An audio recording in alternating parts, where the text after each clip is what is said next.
My dear students, class 12th mathematics में जो आपका फोर्थ चैप्टर चल रहा है डिटरमिनेंट्स। प्रीवियस वीडियो में मैंने आपको बताया था minors, cofactors and area of a triangle by using the determinant. आज की इस वीडियो में हम शुरुआत करने जा रहे हैं फर्स्ट थ्योरम की और उसके बाद अदर्स थ्योरम भी बताएंगे आपको। तो फर्स्ट थ्योरम क्या है? If capital A be any square matrix of order n, then adjoint of A into A equal to A into adjoint of A equal to determinant of A into I, where I is an identity matrix of order n। आइए देखते हैं, लिखते हैं इसको। if A be any square matrix, if A be any square matrix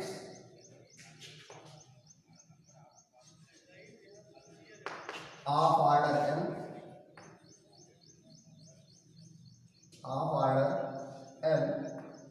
then adjoint of A into A equal to A into adjoint of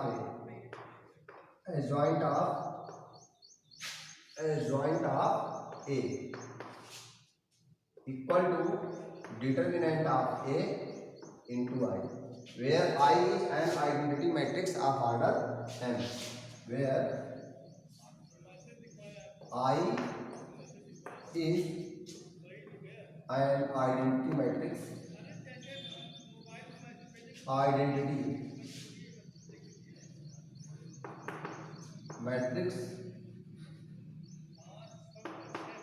order n,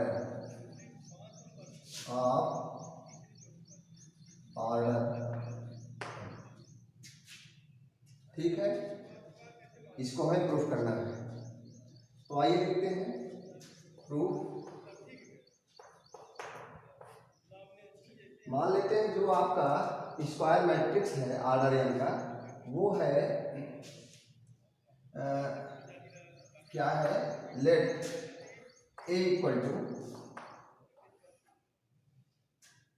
A11 A12, ये सब elements हैं, and so on A1n, क्योंकि n column पहला column हो गया, second column, third column.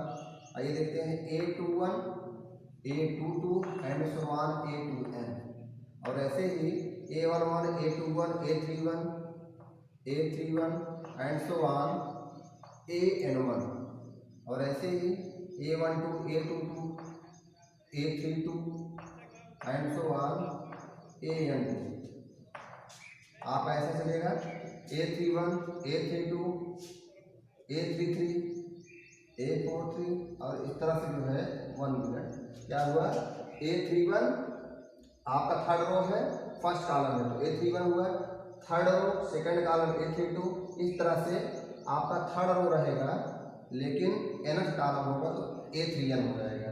इस तरह से AN1 AN2 and so on ANn, nth रो और nth कॉलम का एलिमेंट हो गया। तो यहाँ पर मान लीजिए मैट्रिक्स A है और कितने ऑर्डर का मैट्रिक्स है? n ऑर्डर का मैट्रिक्स है, तो ठीक है। इस तरह से यदि हम कोफैक्टर्स से बना मैट्रिक्स निकालें, A matrix which is made by its cofactors, और उसके बाद उसका ट्रांसपोज कर दें, तो जो हमारा आएगा वो क्या आएगा? एडजॉइंट ऑफ ए आएगा। तो एडजॉइंट ऑफ ए क्या होगा? So adjoint of A equal to, लिख देते हैं, सो एडजॉइंट ऑफ ए क्या होगा? एडजॉइंट ऑफ ए ये हो जाएगा आपका हर एक एलिमेंट के कोफैक्टर से बने मैट्रिक्स का ट्रांसपोज। हर एक एलिमेंट का कोफैक्टर लेंगे तो कोफैक्टर से जो मैट्रिक्स बनेगी उसका ट्रांसपोज लेंगे, यानी कि A11 का जो आपका कोफैक्टर होगा A11 का, वो क्या होगा? कैपिटल A11, और जो A12 का कोफैक्टर होगा वो होगा कैपिटल A12। तो ट्रांसपोज जब करेंगे यहाँ पर क्या आएगा? A12 आएगा। ध्यान दीजिए, ये जो A12 का कोफैक्टर है ये क्या होगा? वास्तव में A12 होगा, लेकिन क्योंकि हमें ट्रांसपोज करना है, एडजॉइंट में क्या होता है? हर एक एलिमेंट के कोफैक्टर्स का जो मैट्रिक्स बनता है, एलिमेंट के कोफैक्टर्स से जो बनी मैट्रिक्स होता है उसका ट्रांसपोज लेते हैं। तो जो A12 है ये इधर आके यहाँ आ जाएगा, जब ट्रांसपोज करेंगे तो A12 इधर आएगा, यहाँ पर आएगा। तो यानी कि फर्स्ट रो वाले के कोफैक्टर्स को हम फर्स्ट कॉलम में लिखेंगे बस, तभी तो ट्रांसपोज हुआ। तो आइए लिखते हैं A12 का हो जाएगा, A12 होगा इस तरह से एंड सो ऑन। A1n का क्या होगा, A1n हो जाएगा कोफैक्टर। अब क्या होगा, अब A21 का लेंगे, A21 का हो जाएगा A21, A22 and so on A2n, और इस तरह चलेगा। और यहाँ पर क्या होगा, आइए देखते हैं, एक और लिख लेते हैं A31, A32, A32 और इसका क्या होगा एंड सो ऑन A3n हो जाएगा। कितना होगा A3n एंड सो ऑन।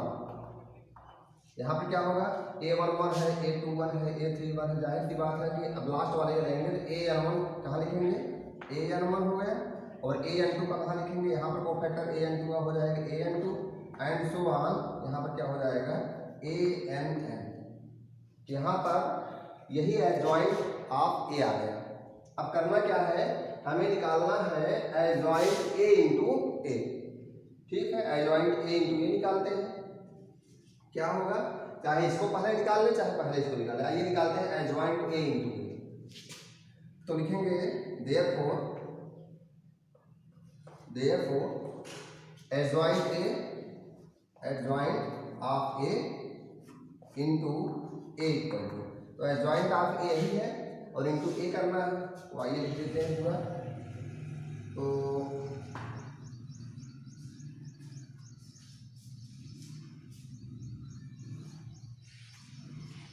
अब यहाँ पर दिस इंटू दिस लिखेंगे, तो हम यहाँ पर जगह कम है इसलिए मैं लिखूंगा नहीं, डायरेक्ट मैं दिस मल्टीप्लाइड बाई दिस यही करूँगा। यानी कि क्या करना है, हमें एडजॉइंट ऑफ A लिखना है इसमें, और उसके बाद इसमें क्या लिखना है, इसमें लिखना है क्या, मैट्रिक्स A। आइए लिख ही लेते हैं A11, A21, A31 and so on AN1, A12, A22, A32 and so on AN2 and so on A1n, A2n, A3n and so on ANN। और ये सारे एलिमेंट्स लिख लेते हैं। उसके बाद A है, मैट्रिक्स A कहाँ है, A11, A12 and so on A1n। उसके बाद A22, A21 A22 and so on A2n। उसके बाद है A31, next A32, A31, A32 and so on A3n, AN1, AN1, AN2 and so on ANN। यहाँ पर दिख रहा होगा आपको, ठीक। अब क्या करना है, इसका मल्टीप्लाई हमें इसमें कर देना है।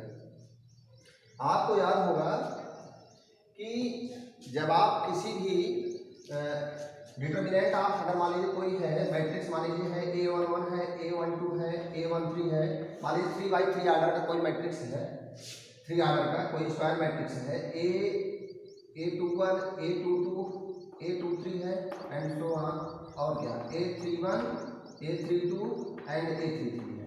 यदि आपको इसका स्क्वायर, इस स्क्वायर मैट्रिक्स का, मान लीजिए ये मैट्रिक्स है, मान लीजिए C, इसका यदि आपको डिटर्मिनेंट निकालना होगा, क्या निकालेंगे, ऐसे निकालते हैं डिटर्मिनेंट ऑफ C। और ये आता क्या है, आपको पता है क्या आता है, आप लिखते हो A11, मान लीजिए आप इसके अलावा फर्स्ट रो के अलावा यदि आप इसका जो है डिटर्मिनेंट निकालना चाहते हो, डिटर्मिनेंट की वैल्यू क्या आएगा A11, और उसके बाद क्या लिखते थे, A11 का कोफैक्टर लिखते थे, A into A11, determinant of C A11 लिखते थे। उसके बाद उसका कोफैक्टर प्लस क्या करते हैं, कोफैक्टर का मतलब क्या, इस रो को क्लोज करिए, इस कॉलम को क्लोज करिए और लगाइए क्या, -1 की पावर क्या लगाते थे, 1+1 उसके बाद डिटर्मिनेंट लगाते थे A22 A23 A32 और A33 यही करते थे यार।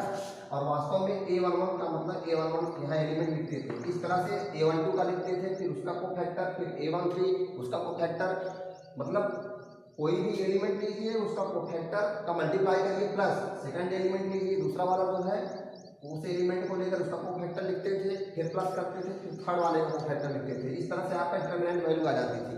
चाहे जिस रो के एलान करिए चाहे जिस कॉलम के एलान आप जो है डिटर्मिनेंट निकाल सकते हैं। तो यहाँ पर क्या हुआ, यानी कि आप कितना लिखते थे, क्या A11 प्लस उसका कोफैक्टर, फिर A12 इसका कोफैक्टर प्लस क्या करते थे A13 और फिर उसका कोफैक्टर, तो आता था क्या डिटर्मिनेंट ऑफ C आ जाता था। इस तरह से यदि कोई सा भी एक रो ले लीजिए और उसके कोफैक्टर का प्रोडक्ट करके सम कर दीजिए तो आपका डिटर्मिनेंट की वैल्यू ही आती थी। किसी भी एक रो के एलांग अथवा किसी एक कॉलम के एलांग का यदि आप विस्तार करना चाहें तो कर सकते हैं, डिटर्मिनेंट वैल्यू ही आएगी। अब यहाँ पर जरा ध्यान दीजिए,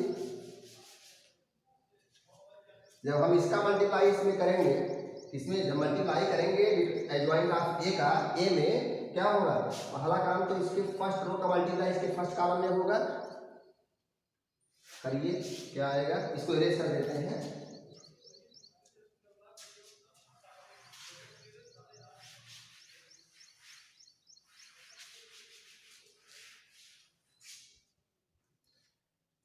इक्वल टू क्या आएगा, दिस इक्वल टू, यानी कि क्या adjoint of A, adjoint of A into A equal to क्या आएगा। यहाँ पर ध्यान दीजिए डिटर्मिनेंट लगाते हैं, यहाँ पर ये क्या कहते हैं मैट्रिक्स, मैट्रिक्स का प्रोडक्ट हो रहा है, इस मैट्रिक्स का मल्टीप्लाई इस मैट्रिक्स में कर रहे हैं, तो क्या होगा इस वाले रो इस रो में, इस फर्स्ट रो में जितने भी एलिमेंट्स हैं और इस फर्स्ट कॉलम में जितने भी एलिमेंट्स हैं, इन लोगों का करस्पॉन्डिंग जिस रो जिस कॉलम में रहने वाले एलिमेंट, मान लीजिए फर्स्ट और फर्स्ट कॉलम में रहने वाले एलिमेंट, इसका फर्स्ट और फर्स्ट कॉलम में रहने वाले एलिमेंट से मल्टीप्लाई होगा। अब ये सेकंड रो फर्स्ट कॉलम में रहने वाले एलिमेंट, इस सेकंड रो फर्स्ट कॉलम में ये जो आपका ये जो वाला एलिमेंट है ऐसे मल्टीप्लाई करते हैं। मान लीजिए इसका मल्टीप्लाई होके इस रो का और इस कॉलम का मल्टीप्लाई होके, मान लीजिए यहाँ जो आता है, मान लीजिए आपका आ जाता है B11, तो ये B11 का मतलब हुआ ये यहाँ पर जो एलिमेंट होगा फर्स्ट रो फर्स्ट कॉलम में रहने वाले एलिमेंट है ना, तो यहाँ पर फर्स्ट रो का मल्टीप्लाई फर्स्ट कॉलम में करेंगे। आइए करते हैं, आपको पता है कैसे करना है, आएगा क्या, ध्यान दीजिए A11 इंटू A11 क्या आएगा, A11 इंटू A11 प्लस क्या A21 इंटू क्या A21 प्लस प्लस क्या होगा plus A31 into A31, capital A31 into element का क्या capital small A31 and so on plus क्या करेंगे AN1 कैपिटल AN1 इंटू क्या एलिमेंट का क्या A स्मॉल A1। आपको अच्छी तरह से पता है ये जो है A11, आपने जब मैट्रिक्स ए लिया था, क्या मैट्रिक्स ए था आपका, यही तो था मैट्रिक्स ए, क्या था A11 A12 and so on A1n A21 A22 and so on A2n and so on AN1 AN2 and so on AN, यही तो आपका था। आप देखिए आपने फर्स्ट रो लिया है, नहीं फर्स्ट रो के एलान जाने एक्सपेंड किया है आपने, देखिए A11 इंटू उसका कोफैक्टर, A11 इंटू इसका कोफैक्टर प्लस A12 उसके बाद, अच्छा A12 नहीं, चलिए ठीक है, ये फर्स्ट रो के एलान नहीं, इसका विस्तार हुआ है, ये फर्स्ट कॉलम के एलान। हम कहते हैं चाहे जिस रो के एलान हम डिटर्मिनेंट निकाल लें चाहे जिस कॉलम के एलान निकाल सकते हैं। तो ये आप देखिए फर्स्ट कॉलम के एलान डिटर्मिनेंट निकला हुआ है, ये आपका ये वास्तव में डिटर्मिनेंट ऑफ ए है। कैसे आप देख लीजिए A11 और उसका कोफैक्टर, फिर क्या A21 उसके बाद उसका कोफैक्टर A21, उसके बाद एंड सो ऑन A31 यहाँ पर होगा तो उसका कोफैक्टर प्लस AN1 उसके बाद उसका कोफैक्टर AN1 उसका कोफैक्टर मल्टीप्लाई। तो यदि मल्टीप्लाई करके सम करेंगे तो क्या आएगा, वास्तव में ये जो आ रहा है क्या है डिटर्मिनेंट ऑफ ए। क्लियर हुआ। अब यहाँ पर क्या करते हैं डिटर्मिनेंट ऑफ ए आया फिर मिलाकर, तो डिटर्मिनेंट ऑफ ए यहाँ पर लिख लेते हैं क्या डिटर्मिनेंट ऑफ ए। तो डिटर्मिनेंट ऑफ ए कैसे लिखेंगे, ऐसे डिटर्मिनेंट ऑफ ए। यहाँ पर कौन सा एलिमेंट आएगा, डिटर्मिनेंट ऑफ ए आएगा। इस तरह से फर्स्ट रो का मल्टीप्लाई हम सेकंड कॉलम में करेंगे, इस फर्स्ट रो का मल्टीप्लाई सेकंड कॉलम में करेंगे। क्या आएगा, A11 इंटू A12 होगा, फिर A21 इंटू A22 होगा, फिर A31 इंटू यहाँ पर A11 A21 A31 A12 है यहाँ पर ना, क्या है फर्स्ट रो। आइए देखते हैं, ए वाला हो गया, ये कौन सा एलिमेंट है, फर्स्ट रो में रहने वाला एलिमेंट है और सेकंड कॉलम में, तो फर्स्ट रो का मल्टीप्लाई सेकंड कॉलम में करेंगे। आइए देखते हैं इसका मल्टीप्लाई होता है क्या आता है। आप पता है जब इसका मल्टीप्लाई इसमें होगा क्या आएगा, जीरो आएगा, जीरो मैट्रिक्स आएगा। वास्तव में ऐसा जीरो मैट्रिक्स ना आकर के क्या आएगा, जीरो वैल्यू आएगी। इसका मल्टीप्लाई जब इसमें करेंगे तो वैल्यू क्या आ जाएगी, जीरो आ जाएगी। ऐसा क्यों होगा, आइए देखते हैं। इसकी वैल्यू जब इसका मल्टीप्लाई इसमें करेंगे तो वैल्यू जीरो क्यों आएगी। आप समझें, यदि ये कोई मैट्रिक्स है, ऐसा समझिए कोई मैट्रिक्स है 1 2 3 2 1 2 1 5 1 3 7। यदि इसका कोफैक्टर मान लीजिए जो भी होगा, इससे कोफैक्टर निकाल लेते हैं यदि, तो आइए देखते हैं। यदि हम निकालेंगे क्या, एडजॉइंट ए इंटू ए निकालना चाहें, आप देखिए जरा क्या है, फर्स्ट ये क्या है, कोफैक्टर्स है। ये फर्स्ट ये जो आप देख रहे हैं A11 A21 A31 AN1 ये सब कोफैक्टर्स है, तो इनके कोफैक्टर्स, तो यहाँ पर देखिए ऐसा करते हैं, इसकी कोफैक्टर निकाल लेते हैं। कोफैक्टर से बनी मैट्रिक्स यानी कि एडजॉइंट निकालते हैं इसका। इसको समझा देंगे तो आपको समझ में आ जाएगा कि ऐसा क्यों होगी, यहाँ पर जीरो क्यों आएगा।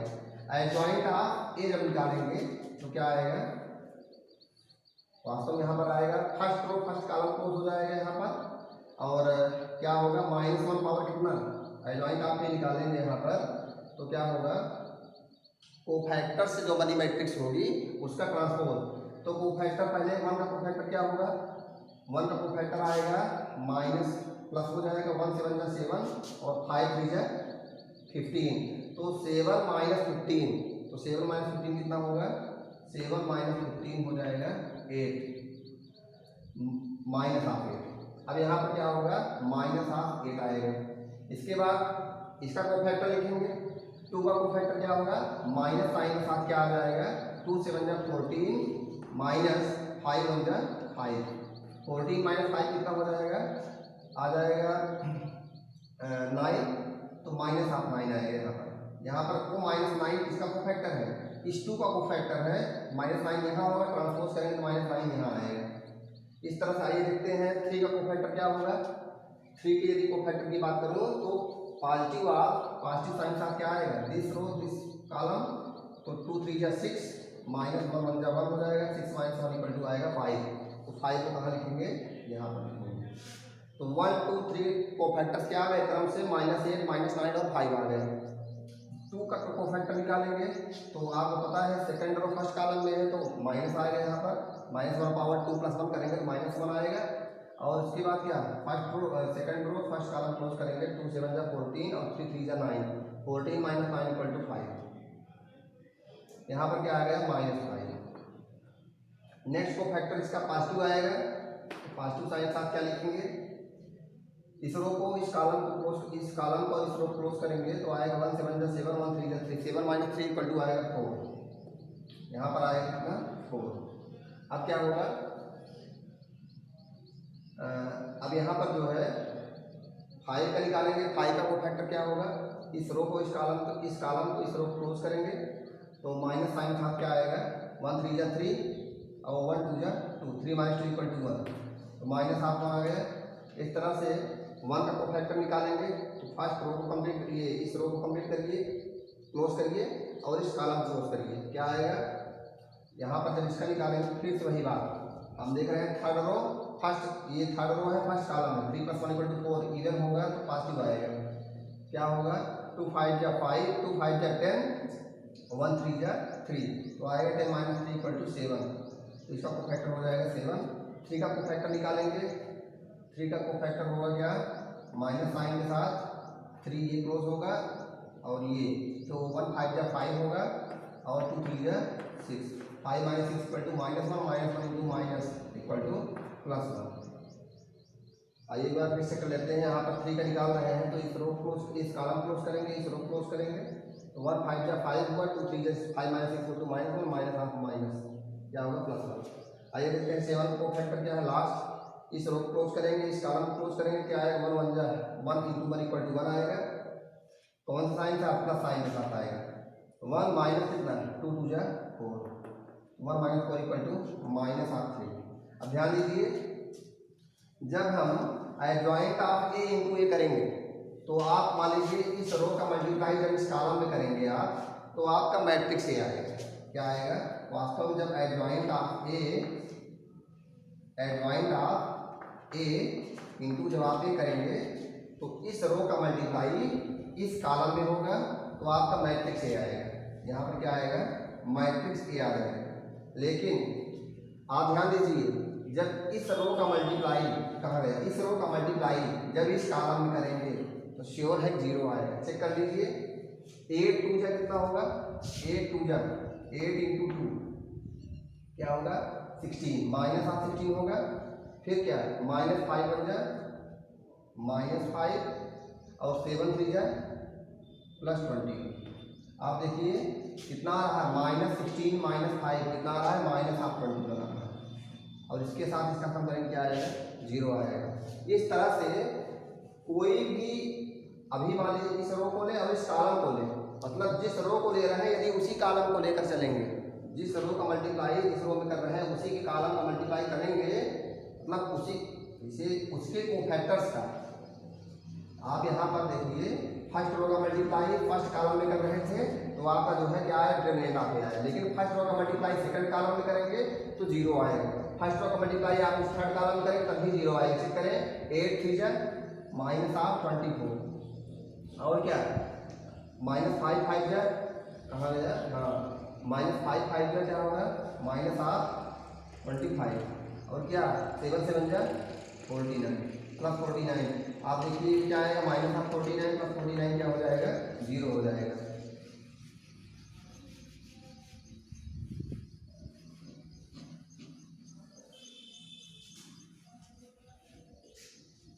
कुल मिलाकर कहने का मतलब ये है, यदि जिस रो का जैसे यहाँ पर आप कोफैक्टर्स से बनी मैट्रिक्स है, यहाँ पर कोफैक्टर्स से बनी मैट्रिक्स है, तो यहाँ पर A11 A21 A31 and so on AN1 ये सब कोफैक्टर्स हैं। किसके कोफैक्टर्स हैं? हम जिसमें मल्टीप्लाई कर रहे हैं। यदि हम जिसका कोफैक्टर है उसी के एलिमेंट में, जो जिसका कोफैक्टर है यदि उसी के एलिमेंट में उसका मल्टीप्लाई करेंगे तो जान लीजिए जो मैट्रिक्स आएगा वो क्या, वह जो है डिटरमिनेंट ऑफ ए आ जाएगा। लेकिन यदि हम किसी को फैक्टर को किसी अदर एलिमेंट से मल्टीप्लाई करके तब जाके सम कर रहे हैं तो क्या वैल्यू आएगी? 0 आएगी। तो यहाँ पर देखिए A11 है, A21 है, A31 and so on AN1, तो इसका मल्टीप्लाई इसमें होगा क्या आ जाएगा? 0 आएगा। तो इस तरह से सारे के सारे एलिमेंट क्या आ जाएंगे? इधर 0 आएंगे। अब इस तरह से अब आइए देखते हैं, फर्स्ट रो का मल्टीप्लाई इसके हर एक कॉलम में हो गया। जान लीजिए जितने कॉलम हैं यहाँ पर उतने ही यहाँ पर कॉलम बनेंगे। यहाँ पर देखिए इस सेकंड वाले मैट्रिक्स में जितने कॉलम बन रहे हैं उतने ही कॉलम यहाँ पर बनेंगे। कैसे पता? क्योंकि आपको पता है कि यदि n बाई n ऑर्डर का है, आपको तो ये भी पता है कि जितने ऑर्डर का ये उतने ऑर्डर का ये है, तो जाहिर सी बात है n कॉलम n रो भी है और n कॉलम भी है, तो उतना ही कॉलम उतना ही रो है, उसमें कुछ बताने की जरूरत नहीं है। तो आइए देखते हैं, इतना हो गया। अब सेकंड रो है, सेकंड रो का मल्टीप्लाई फर्स्ट कॉलम में करेंगे, तो जब सेकंड रो का मल्टीप्लाई फर्स्ट कॉलम में करेंगे क्या हो जाएगा? 0 हो जाएगा। लेकिन जब सेकंड रो का मल्टीप्लाई सेकंड कॉलम में करेंगे तो आप देख रहे हैं करस्पॉन्डिंग एलिमेंट्स हैं और करस्पॉन्डिंग कोफैक्टर्स हैं, उन्हीं के कोफैक्टर्स A12 का कोफैक्टर है A12। तो यदि उसी एलिमेंट के कोफैक्टर का मल्टीप्लाई होकर सम होता है, क्या आता है? डिटरमिनेंट की वैल्यू आती है। तो यहाँ पर क्या आएगा? डिटरमिनेंट ऑफ ए आएगा। और फिर यहाँ क्या होगा? 0 एंड सो ऑन, यहाँ पर क्या आएगा? 0। इस तरह से अगला होगा तो यहाँ पर फिर 0 आएगा, यहाँ पर 0 आएगा और यहाँ पर क्या आएगा? डिटरमिनेंट ऑफ ए आएगा एंड सो ऑन, यहाँ क्या होगा? 0। और इस तरह से जो nth रो होगा वो क्या होगा? 0 होगा, यहाँ पर 0 0 एंड सो ऑन, यहाँ पर क्या होगा? डिटरमिनेंट ऑफ ए होगा। तो आप यहाँ पर देख रहे हैं यह एक मैट्रिक्स है और आप देखो, यदि आप देखना चाहो डिटरमिनेंट ऑफ ए कोई कांस्टेंट था और यह कांस्टेंट जो वैल्यू है हर एक एलिमेंट में मौजूद है। भाई जीरो है, जीरो को लिख सकते determinant of A into zero, determinant of A into, यानी कि डिटरमिनेंट ऑफ ए हर एक एलिमेंट में कॉमन है। तो आप पता है कि जब आपका ये क्या है मैट्रिक्स है, तो मैट्रिक्स में से यदि हर एक एलिमेंट में कोई एलिमेंट कॉमन है, उस एलिमेंट को हम बाहर निकाल लेते हैं मैट्रिक्स के। तो आएगा क्या, अब इसमें से बाहर क्या निकलेगा, इसमें से बाहर निकलेगा डिटरमिनेंट ऑफ ए, और आया क्या यहाँ पर बचेगा 1, यहाँ आएगा 0 0 एंड सो ऑन 0, यहाँ पर क्या बचेगा 0 1 0 and so on 0 0 1 0 0 1 and so on 0 and so on, यहाँ 0 होगा, सो ऑन 0, यहाँ पर भी 0 एंड सो ऑन क्या होगा at last and so on 1। अब यहाँ पर आप देख रहे हैं ये आइडेंटिटी मैट्रिक्स है, this is identity matrix of order n। तो यहाँ पर क्या लिख सकते हैं इसको, अब इसको इरेज करते हैं।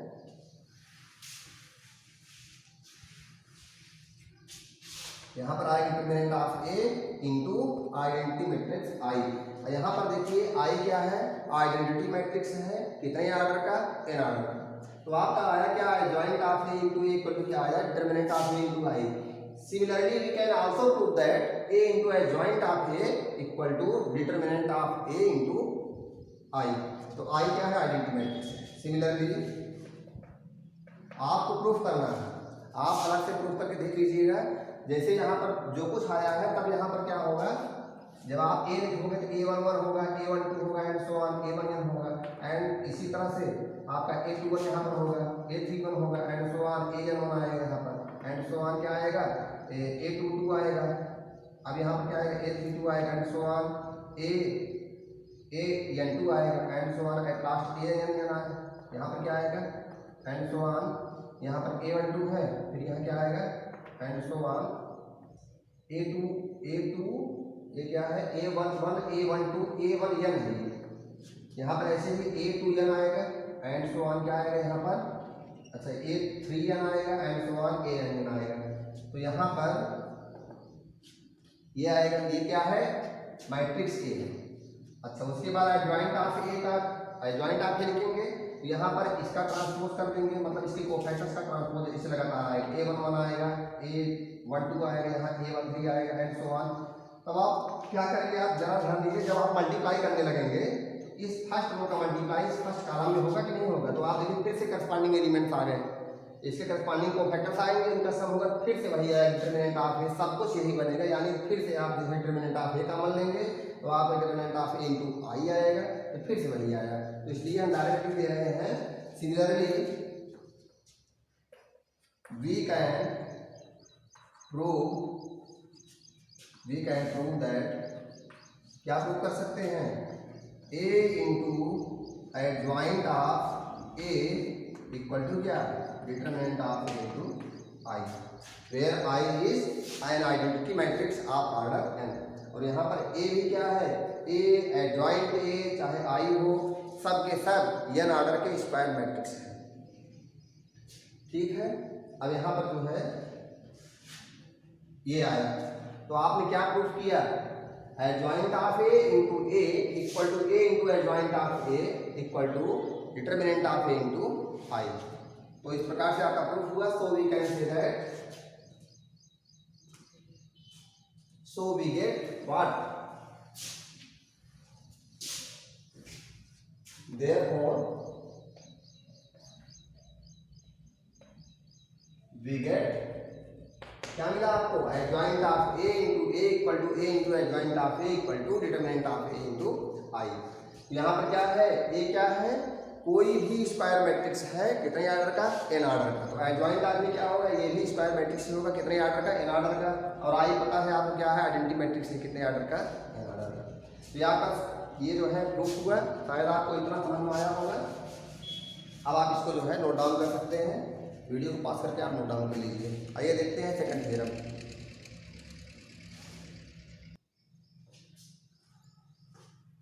आइए देखते हैं हम सेकंड थ्योरम और थर्ड थ्योरम। तो हमने जो फर्स्ट थ्योरम बताया आपको, उसका जो मैंने एज ए प्रूफ दिखाया आपको, वास्तव में प्रूफ नहीं है वो, उसका केवल जस्टिफिकेशन है। आइए देखते हैं सेकंड थ्योरम। सेकंड थ्योरम है, if A and B are non singular, तो पहले आपको singular and non singular matrix के बारे में बताते हैं। जब उसको बता देंगे तो आपको सेकंड थ्योरम और थर्ड थ्योरम समझ में आ जाएगा। क्या है सिंगुलरिटी, क्या है नॉन सिंगुलरिटी, आइए देखते हैं।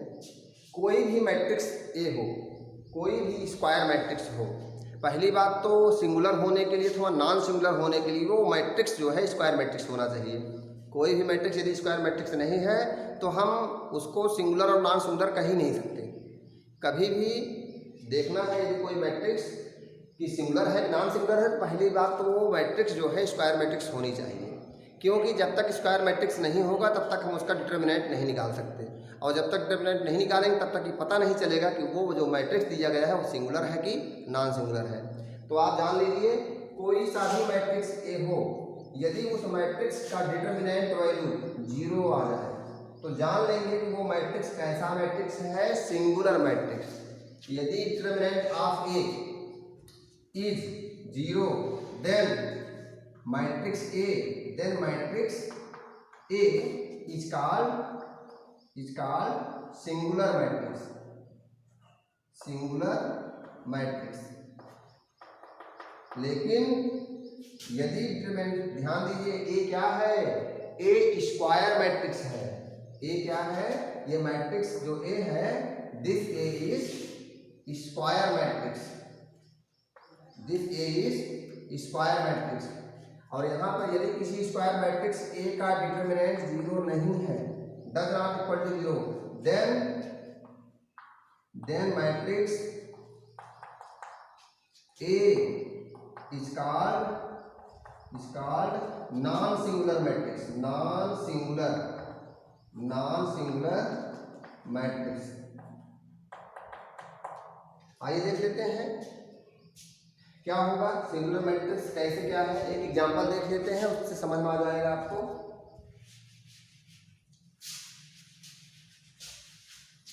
देखते हैं, मान लीजिए मैट्रिक्स ए है 2 7 और यहाँ पर जो है मान लीजिए 14 है, यहाँ पर 1 है।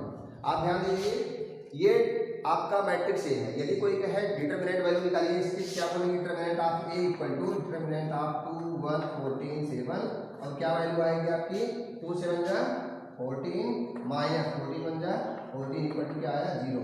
आप देख क्या है, डिटरमिनेंट ऑफ ए की वैल्यू क्या आ रही है, 0 आ रही है, तो हम कहेंगे so matrix A is a singular matrix. लेकिन यदि सोचिए यदि यहाँ पर 7 ना होकर के 4 होता तब डिटरमिनेंट ऑफ ए की वैल्यू क्या आती, तब 0 नहीं आती। क्या देखिए 4 2 जा 8 आएगा, determinant of A equal to क्या, determinant of A equal to 2 1 14 4, और तब क्या आएगा 4 2 जा 8 आएगा, 8 माइनस 14 1 जा 14, तो हुआ क्या -6 हुआ। आप देख रहे हैं डिटरमिनेंट वैल्यू -6 आई है, जो कि 0 नहीं है। So capital A that means matrix A is a non singular matrix. तो शायद आपको इतना समझ में आ गया होगा। आइए देखते हैं सिंगुलर और नॉन सिंगुलर मैट्रिक्स के बारे में क्या बताया जा रहा है। थ्योरम है, if A and B are non singular matrices of the same order. आप सोचिए सेम ऑर्डर की बात कह दिया, केवल कह दिया कि ए और बी नॉन सिंगुलर है। आपको पता होना चाहिए कि यदि इसने कह दिया सिंगुलर अथवा नॉन सिंगुलर की बात अगर इसने बता दी तो जान लीजिए कि ए और बी क्या होंगे, स्क्वायर मैट्रिसेस होंगे ऑफ द सेम ऑर्डर। तो यदि वो एन ऑर्डर का ए है, एन ऑर्डर का बी है, तब सेम ऑर्डर के हो गए। एम ऑर्डर का है ए तो एम ऑर्डर का बी भी होना चाहिए, तभी सेम ऑर्डर के होंगे। तो जाहिर सी बात है कि ए और बी नॉन सिंगुलर मैट्रिक्स है, तो ठीक है। ए है नॉन सिंगुलर मैट्रिक्स, बी भी है, तो जान लीजिए ए भी स्क्वायर मैट्रिक्स है, बी भी स्क्वायर मैट्रिक्स है। नॉन सिंगुलर होने का मतलब ही यही है कि दोनों स्क्वायर मैट्रिक्स हैं, ठीक। Matrices of the same order, तो सेम ऑर्डर मान लीजिए ये भी एन ऑर्डर का है, ये भी एन ऑर्डर का मैट्रिक्स मान लीजिए है, ये भी एन ऑर्डर का मैट्रिक्स है, ठीक। Then A B and B A are also same, A B and B A are also non singular matrix of the same order. आप सोचिए कि ए और बी, अभी आप जानते हो कॉम्पिटिटिव प्रॉपर्टी जो है मैट्रिक्स के मल्टीप्लिकेशन में पॉसिबल नहीं होता। तो बताइए ए भी पॉसिबल हो या बी ए भी कैसे, क्योंकि सेम ऑर्डर के हैं। ए भी और बी भी सेम ऑर्डर के हैं, वो भी स्क्वायर मैट्रिक्स हैं, यानी कि रो और कॉलम चेंज नहीं है। तो जाहिर सी बात है ए बी भी पॉसिबल होगा, बी ए भी पॉसिबल होगा। और कितने आर्डर का होगा, एन आर्डर का मैट्रिक्स होगा। तो ए बी भी पॉसिबल होगा, बी ए भी पॉसिबल होगा, और दोनों के दोनों मैट्रिक्सेस कितने आर्डर के होंगे, एन आर्डर के होंगे, यानी कि जितने आर्डर का ए और बी नॉन सिंगुलर मैट्रिक्स था।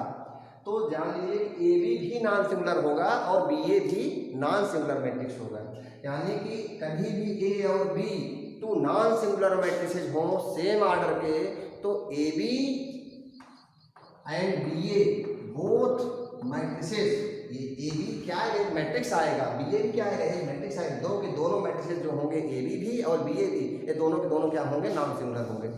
शायद आपको इतना समझ में आ गया होगा। और वो भी कितने आर्डर के होंगे, एन आर्डर के होंगे, जाहिर सी बात है, ए भी एन आर्डर का, बी भी एन आर्डर का, तो ए बी एन आर्डर का, बी ए भी एन आर्डर का, और दोनों के दोनों क्या होंगे, नॉन सिंगुलर होंगे, क्योंकि ए और बी अलग अलग क्या है, नॉन सिंगुलर मैट्रिसेस है। ध्यान रखिएगा, यदि एक भी, फिलहाल उसकी बात नहीं करनी है, क्योंकि आपको पता है कि जो है अगर एक भी मैट्रिक्स सिंगुलर हो गया तो ए बी क्या आ जाएगा, 0 आ जाएगा आपका। कुल मिलाकर आप केवल एक थ्योरम यही है कि यदि जो है ए और बी दोनों नॉन सिंगुलर हैं तो ए बी भी सिंगुलर नॉन सिंगुलर होगा और बी ए भी नॉन सिंगुलर मैट्रिक्स होगा। आगे बात करते हैं हम theorem number 3, the determinant of the product of matrices. यहीं पर देख लीजिए, the determinant of the product of to matrices, क्या आप द, देखिए ध्यान दीजिए, दोनों के आर्डर क्या होने चाहिए, सेम होने चाहिए।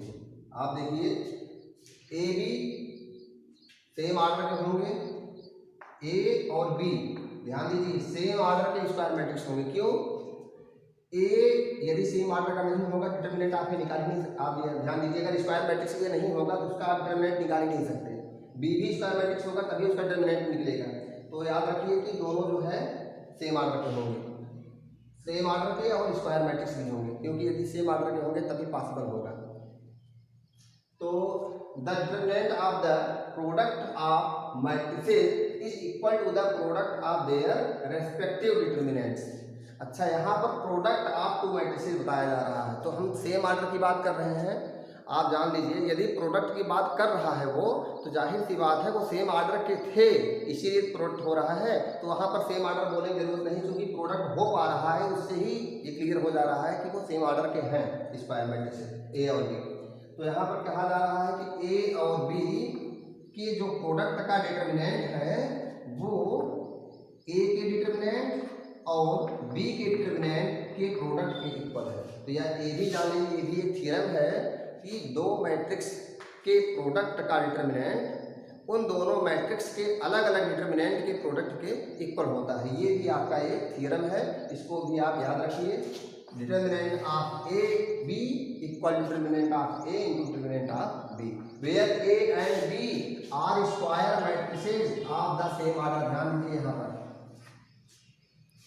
और यदि इसको नहीं भी लिखते तब भी ये बात क्लियर रहती है कि ये दोनों के दोनों स्क्वायर मैट्रिसेस हैं, क्योंकि आपको पता है कि प्रोडक्ट बताया जा रहा है। और वैसे भी अगर determinant of A determinant of B की अलग अलग बात हो रही है, तो ये बात पूरी तरह से क्लियर है कि ए भी स्क्वायर मैट्रिक्स होगा और बी भी स्क्वायर मैट्रिक्स होगा, तभी डिटरमिनेंट ऑफ बी की बात हो रही है। डिटरमिनेंट ऑफ ए और डिटरमिनेंट ऑफ बी दोनों के दोनों स्क्वायर मैट्रिक्स होंगे तभी डिटरमिनेंट पॉसिबल होता है।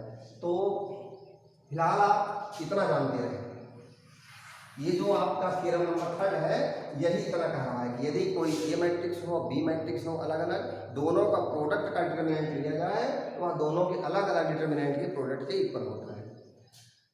जहाँ पर ए और बी क्या है, स्क्वायर मैट्रिसेस है सेम आर्डर के। आइए देखते हैं अब नेक्स्ट थ्योरम आपका जो आता है उसको देख लेते हैं, और उसके बाद आपको एक्सरसाइज मिल जाएगी जिसमें इस थ्योरम्स का यूज होगा। आइए देखते हैं next theorem.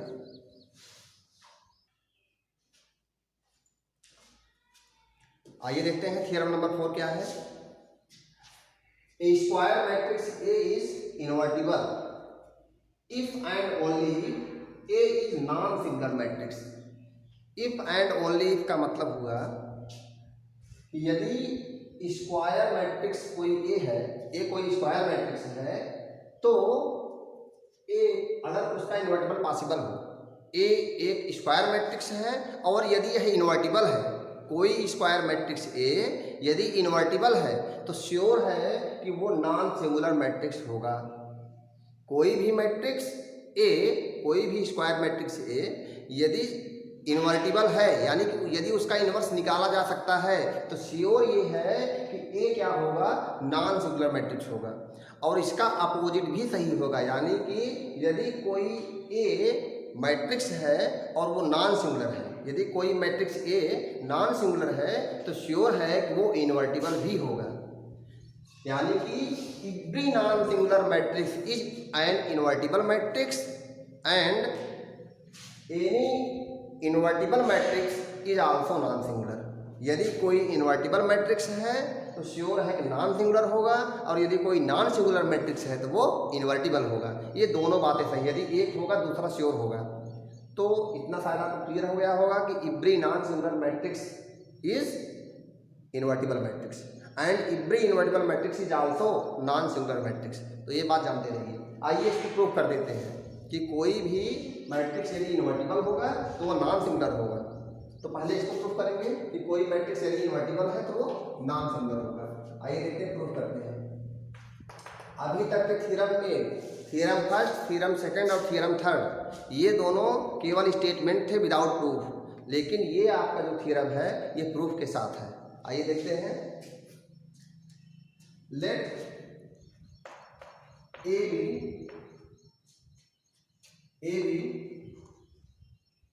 a square matrix, a be a square matrix and it is also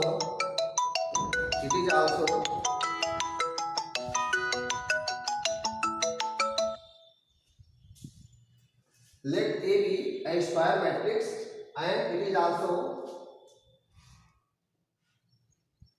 an invertible matrix.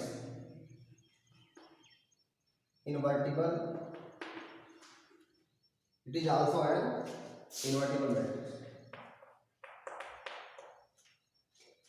तो हमने क्या कहा, A be a square matrix and it is also an invertible matrix of order n.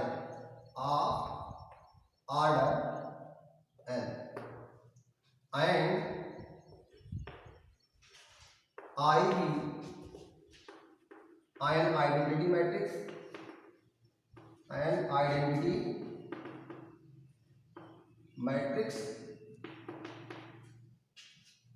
of order n. Then there exists another square matrix B,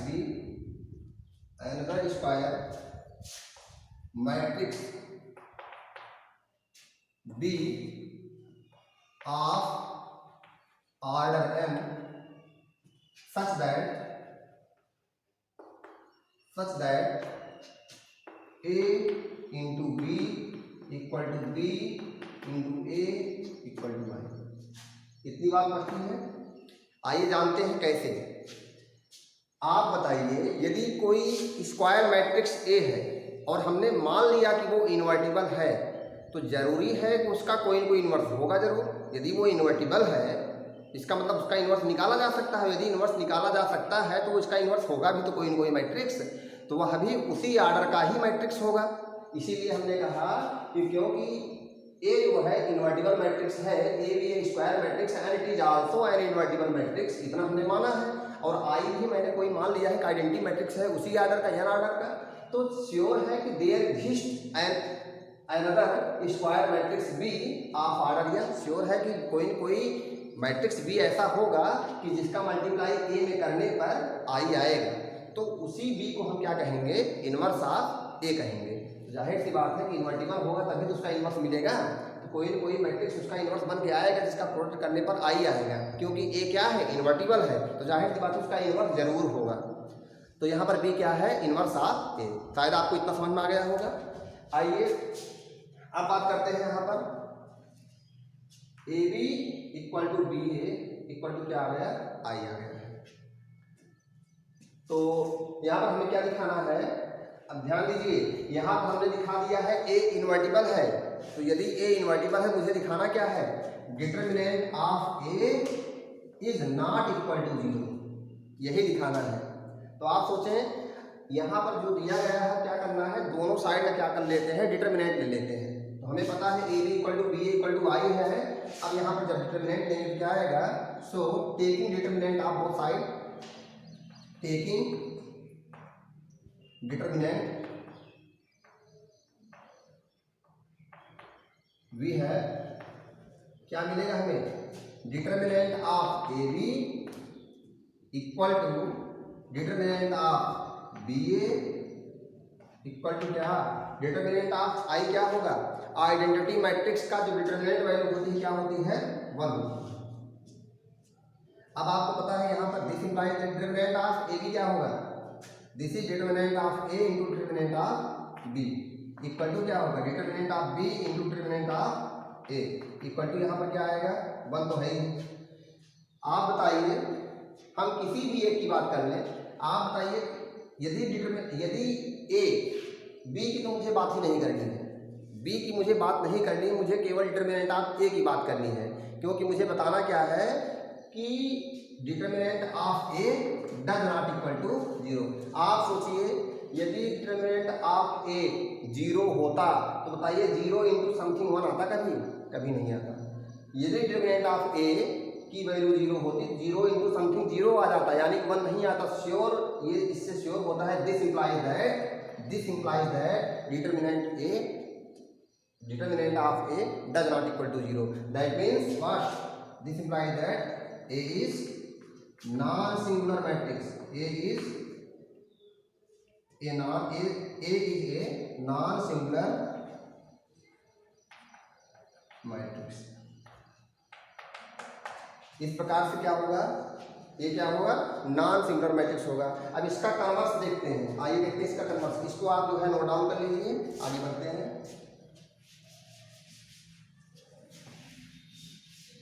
हमने अभी दिखाया कि यदि कोई मैट्रिक्स इन्वर्टिबल है तो श्योर है वो क्या होगा, नॉन सिंगुलर होगा। अब कन्वर्सली हम ले लेते हैं कि यदि ए क्या हो, नॉन सिंगुलर मैट्रिक्स हो, conversely let determinant of A does not equal to 0, यानी मैंने अपनी बार क्या ले लिया, इससे पहले लिया था कि A non singular matrix, A जो है इन्वर्टिबल है। अब ले रहा हूं कि if A is non singular, if A is non singular matrix, that means if determinant of A is 0, let, यानी कि आप ऐसे लिख सकते हो, लेट क्या, let A is non singular matrix. यहां पर क्या कन्वर्सली के बाद ये लिखेंगे, कन्वर्सली लेट